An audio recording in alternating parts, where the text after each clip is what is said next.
ঠিকই ঠিকই জলে আগুন, জলের ছিটা নেবে না। খোলা আছে মনের দুয়ার, বাইরে তুমি থেকো না। থাকলে তুমি আশেপাশে, মনে আমার আবেগ আছে। প্রেমের লাগে বুকটা করে আ আ উ।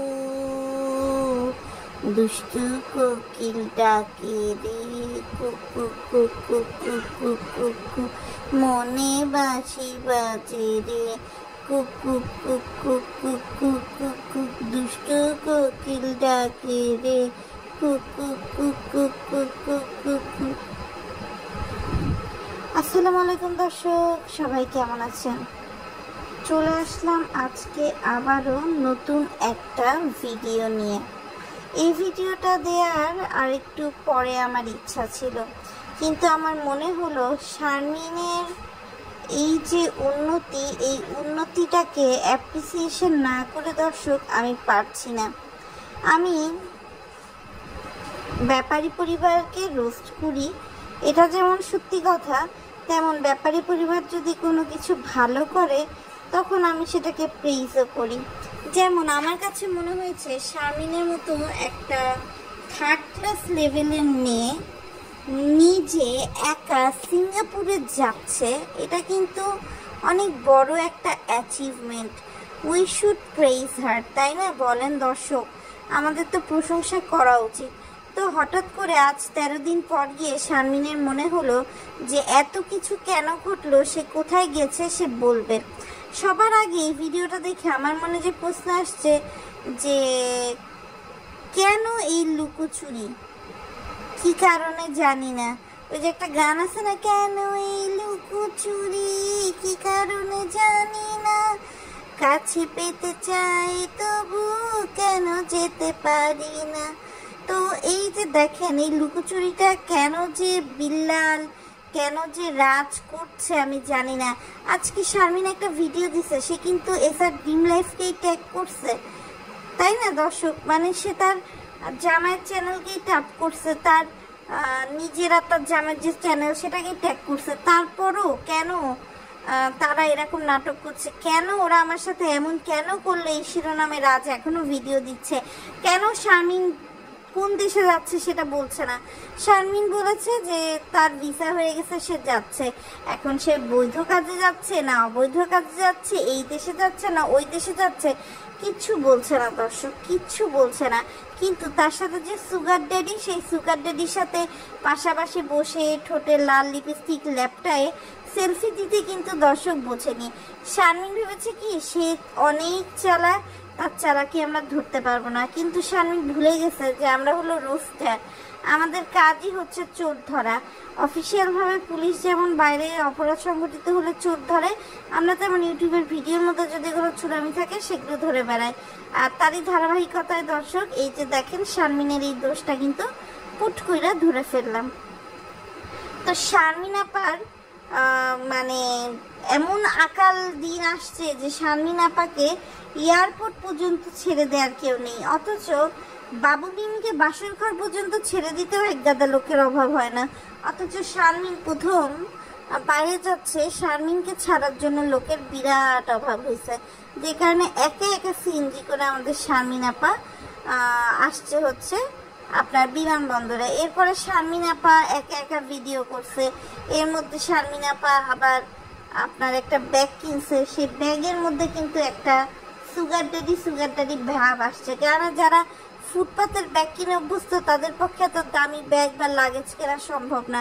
আমরা কিন্তু অতীতে দেখছি যখন শারমিনের বাবা বেঁচেও ছিল, শারমিনরা কিন্তু অনেক ধরনের গুরু, তারপর আশ্রম, বাবা এগুলোতে বিশ্বাস করতে। এখন কোন বাবার দাসী হিসেবে সে এই বিদেশ যাচ্ছে, এটা এখন বড় বিষয়। কেননা বাবারা যারা হয়, যারা আশ্রম এই ওয়েব সিরিজটা দেখছেন তারা জানেন যে কতটা নষ্ট হয় তারা, এবং তার চেলামেলা যারা মহিলারা থাকে তারা কতটা নষ্ট হয়। তো আমার তো মনে হচ্ছে কোনো এক বাবার সাথেই মনে হয় একটু হালকা করে এনজয় করতে নায়িকা পরিমণি যেমন দুবাইয়ের শিখদের আনন্দ দিতে, এন্টারটেইন দিতে দুবাইয়ের হোটেলে গিয়ে থাকে, ঠিক একইভাবে আমার মনে হয় আমাদের মাল্টিব্লক শারমিন এই যে হাতে মেহেদি চিপকায়, ঠোঁটে লাল লিপস্টিক চিপকায়, এরকম কোনো কাজেই যাচ্ছে দর্শক। কেননা দেখেন, এরকম কোনো কাজে যদি না যেত তাহলে কে হাতের মধ্যে এরকম মেহেদি চিপকায় বলেন দর্শক? যদি সে চিকিৎসা পারপাসেই যায়, এখানে তো মেহেদি ম্যান্ডেটরি না, তাই না? তারপর যে পরিমাণ সাজগোজালা জামা পড়ছে, কোনো অ্যাঙ্গেল দিয়ে তো শারমিনকে দর্শক অসুস্থ লাগছে না যে আমরা ধরে নেব যে না শারমিন হয়তো অসুস্থ, আসলে অসুস্থ, তাই না বলেন?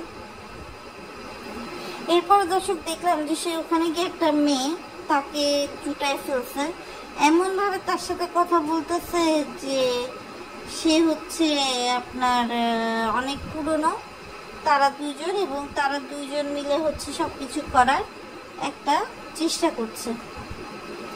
তো দর্শক আরেকটা বিষয় যেটা না বললেই না, আসলে যে আমি চিন্তা করলাম যে আসলে শারমিনের অকাত কি দর্শক? অকাত বুঝেন তো না? অকাত মানে হচ্ছে শারমিন ইউটিউব শুরু করলো কিছুদিন হলো, এরপরে শারমিনদের অবস্থান যে খুব ভালো তাও না, মাঝখানে ভিডিও দেয় কি দেয় না সেরকম। এই অবস্থায় কতটা টাকা না জমালে একজন মানুষ প্লেনের টিকিট কেটে ভিসা করে যেতে পারে? একটা বিষয় খেয়াল করছেন, যারা একটা কক্সবাজার যার বাসের টিকিটের কেনার ভিডিও করে, তারা প্লেনের টিকিট কেনার ভিডিও করবে না? তারা অবশ্যই করবে, যদি প্লেনের টিকিটটা তারা নিজে কেটে থাকতো। প্লেনের টিকিট তো সুগার ড্যাডি ম্যানেজ করে দিছে, এই জন্য তো প্লেনের টিকিটের কোনো দরকারও নাই, কিছু নাই। তবে এটা একটা সত্যি কথা যে এই ভিডিওটা কিন্তু আজ থেকে 2 সপ্তাহ আগের ভিডিও, এবং অলরেডি শারমিন কিন্তু বাংলাদেশে ল্যান্ড করেছে। এবং আমি একটা বিষয় বুঝলাম না, বিল্লাল তাহলে মিথ্যাচার কেন করলো যে তার বোন তার কাছে আছে? বিল্লালের কিসের এত ভয়? সে কেন সত্যটা সবার সামনে নিয়ে আসলো না দর্শক? আপনাদের মনেও কি আমার মতো এরকম প্রশ্ন জাগেনি দর্শক? অবশ্যই কিন্তু জাগা উচিত, কারণ এটা তো একটা ওপেন অ্যান্ড ট্রু সিক্রেটও বলা চলে যে আসলে শারমিন কিন্তু কখনোই ভালো গোছের একটা মেয়ে ছিল না। অতীতে বাপ্পিকে নিয়ে পরকীয়ার জেদ ধরে তার বাড়িতে বাপ্পির যাওয়া, ইভেন শারমিনও যেত না। ইভেন খুকি একবার তার ভিডিওতে শারমিনকে ধরে ফেলছিল দেখে খুকির চ্যানেল আটকায় দিছিল তিশা। কিন্তু এই শারমিনই পরবর্তীতে বাপ্পির জীবন থেকে নিজেকে সরিয়ে এনে সে হচ্ছে প্রমাণ করেছে যে বাপ্পিকে তার লাগে না।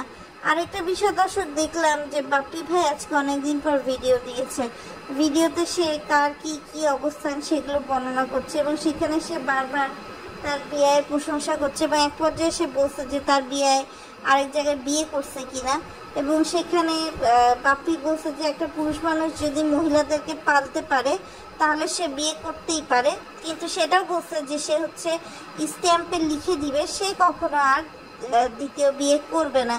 তখন তানজিলার শাশুড়ি এটা বলছে যে হ্যাঁ বিআইন তো অনেক সুন্দর। তখন বাপ্পি নিজেই বলছে যে সুন্দর অসুন্দর কথা না, সে আমার সাথে মানায় নিছে এই জন্য, কেননা তিশা বাপ্পির ভালো মন্দ সব কিছু মেনে নিয়ে ঘরের বই স্ট্যাটাসটা মেনটেন করে চলছে। বাপ্পির সাথে মিমের কেলেঙ্কারি হোক, বাপ্পির সাথে তানজিলার কেলেঙ্কারি হোক, সব কিছুতেই কিন্তু তিশা হ্যান্ডেল করছে, যে কারণে তিশাকে একটা আলাদা মর্যাদা দেয় কিন্তু বাপ্পি, যেটা অন্য কারোর মধ্যে কিন্তু আসলে পাওয়া যায় না। তবে এটাও সত্যি যে বাপ্পি যদি সুযোগ পেত হয়তো বা মিমকেই তার দ্বিতীয় স্ত্রী করতো, কিন্তু তার মনে মিমের প্রেম এমনভাবে বাসা বেঁধেছে সে চাইলে ওখান থেকে বেরিয়ে আসতে পারে না দর্শক।